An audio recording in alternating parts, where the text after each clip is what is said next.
Hi, welcome to another episode of Exit the Podcast. Today's topic is I am a two-faced hypocrite. Well, do you want to know one fascinating thing about humans is it's how two-faced we are. And it's like something that lots of people experience and lots of people have within them. It's common with almost everyone I've met at some point, where I feel like you just have to get to know people deeply to see the parts of their life where it feels like they have two different conflicting versions. It's there's a very clear contrast to what we believe and what we preach, and then there is a different thing entirely that we do in our lives that's regarding our actions and the kind of life that we live. Now, this episode is not really about judging or validating hypocrisy. Neither is it about, it's not really hypocrisy that's the theme of this episode. I just want to observe human nature and explain something to you guys. So the main theme of this episode is the duality of man, and then we're also talking about cognitive dissonance.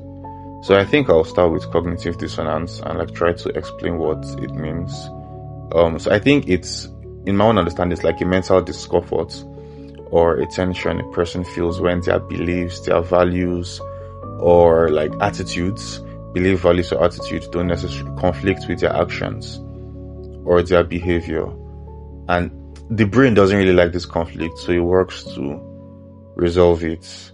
Now, how the brain tries to resolve this is usually by not changing the behavior, but rather our minds try to justify that behavior, because it's a discomfort for our minds, it's a discomfort for our brains, it's mental discomfort or tension. And in the person who actually coined this term, that was Leon Festinger. He was a psychologist.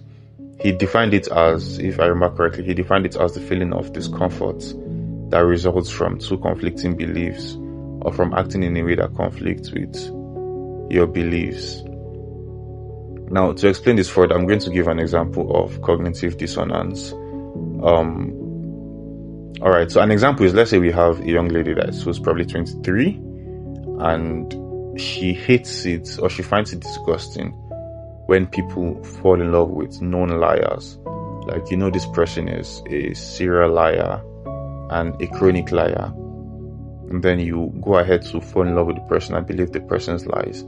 So whenever she hears that kind of thing about other people, it pisses her off to her bones, it disgusts her. But surprisingly, somehow, interestingly, she always falls in love with chronic liars too. So there's a disconnect between what she believes in, what she advocates for, and the reality of the life that she lives. And I'm going to be explaining what the duality of man means. Duality basically means something that has both sides, two sides. And it's the idea that every human being carries two opposing sides within them. Light and dark, good and bad. That's the person you are in public versus the person that you are in private.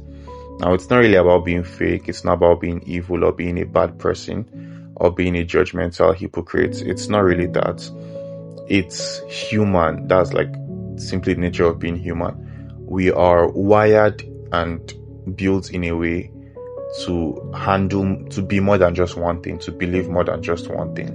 Both sides are real. Both sides are you. So let's say we have a version of someone who, I think we experience people in different ways. So you might know the same person that I know, and to me that person is a very quiet and introverted person, while to you, you might probably see that person as a very loud and playful and extroverted person. Now, most of us would want to debate or want to pick a side and say, okay, this is the real person and this other part of them is just being fake. But it doesn't always work that way, because both sides of that person are real and they are you, they are me. Now, I think an example of the duality of man is, let's say we have a pastor who preaches forgiveness and love every Sunday. And genuinely, he believes every word that he's saying. It's something he really believes and something he wants to live by. But then he might probably be struggling with anger and unforgiveness, or he finds it really hard to forgive when someone does a particular thing to him. And now, the interesting part is, you see that version of him that talks about love and forgiveness, and the other version of him that finds it hard to forgive and has anger issues. Those sides they're both sides of the same person. It's not that he's a fake person. I mean, probably his people in church would see one version of him, and his family would see like a different version, or his friends would see a different version. And both men are real. Both men that we see are real, and that's like the duality. It's not that he's a fraud, it's that he's human. These things are, permit me to use the word, natural. Carrying two very real and very contradicting versions of ourselves at the same time. These things are real and they happen. Now, how do the two of them connect? That's between the duality of man and cognitive dissonance. It's the duality of man, according to how I understand it, is the condition. Meanwhile, cognitive dissonance is the response to it. So we have the ability to be dual-faced or two-faced. And then how our minds respond to these things is by we experiencing what I have defined or explained as cognitive dissonance. The duality of man says that you have two sides. That's what you believe and how you actually live. While cognitive dissonance is what kicks in the moment like those two sides bump into each other. So the side of you that is extroverted and the side of you that's introverted, the side of you who detests human company and the side of you that craves it. I think it's common. I see this thing like almost every day, from our statuses to our posts on IG to how we talk about things. I've met people who genuinely crave human connection, but at the same time they detest it, and it's probably a response to something or a coping mechanism or a defense mechanism. But the truth is, we want two things. We want different things all at the same time. We want to experience human connection and vulnerability at the same time. We do not want to experience those things. So it's very possible for anyone to have that experience generally. Now it's the mental gymnastics that our brain does to make us feel okay about the gap between what we believe, what we advocate for, and the kind of life that we actually live. Our brain will obviously get caught in the middle. So duality creates the conflict, and cognitive dissonance manages it. So one is the problem while the other is the coping mechanism to the problem. And these are not two separate things. They are two parts of the same human experience. So you cannot really talk about being one while ignoring the other. And when we finally understand how these things work, the first thing you need to do is that you need to understand that this is not really a character flaw. It's not something that is wrong with you specifically. It doesn't mean you are messed up or deranged. I feel every single person you probably admire, every person you've probably looked up to at some point, every person you've probably said inspires you in a certain way, either they are dealing with this or they have dealt with this. So the parts of them that we see outside and the parts of them that they experience on their own or when they're with their family or close friends, they're often different. I think it's one of the reasons why they say never meet your heroes. I get they usually create a public persona, but then I don't think, or I don't believe rather, that public persona isn't also who they are. They might have a different side to them, but it's still part of the same side. So I think even public people, even people that you look up to and admire, are dealing with the exact same thing. So the gap between what you believe and how you live is not evidence that you are a hypocrite or a fraud. It's evidence that you are a human being capable of exhibiting duality.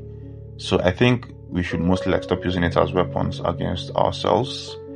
And the fix to this issue is, the goal is not really perception. Now the goal is to align. It's alignment. It's to find a way to align both sides. And what I mean by that is you get to close the gap between what you believe and how you actually live, so they don't have to be distant or they don't have to be apart. And the way you do that is not by lowering your beliefs to match your behavior. It's by slowly raising your behavior to match your beliefs. So I think I'm going to say that again. You don't fix cognitive dissonance and your duality nature by lowering your beliefs to match your behavior. So you do it by slowly or consistently raising your behavior to match your beliefs. I think you should start by being honest about where these gaps are. Why do you hate this thing? And why do you go ahead to do this other thing? So it's either you do what you've said you hate before, or you stop hating what you said you're not going to do. So it's not to shame yourself, it's not to make yourself feel like a fraud or a hypocrite, but you're seeing them clearly. So just pick one, just one, and start there. We have small, consistent steps in the right direction over time, and I promise you it's like going to do way more than like a dramatic overnight transformation that we're expecting, and it's never really going to stick. The goal is to become one person. So not the person you perform in public and then the person you are in private. You're trying to close that gap between the difference in your nature, your beliefs, and then your actions or your behavior. So it's either you have to match one with the other. It's either you raise your beliefs to match your behavior, or you raise your behavior to match your beliefs. And I think the advisable one that has like more, that we stand to gain more from, is you raising your beliefs. Rather, you raising your behavior to match your beliefs into one honest, integrated version of yourself. And cognitive dissonance is very common in everyday life. It's not really a sign of weakness.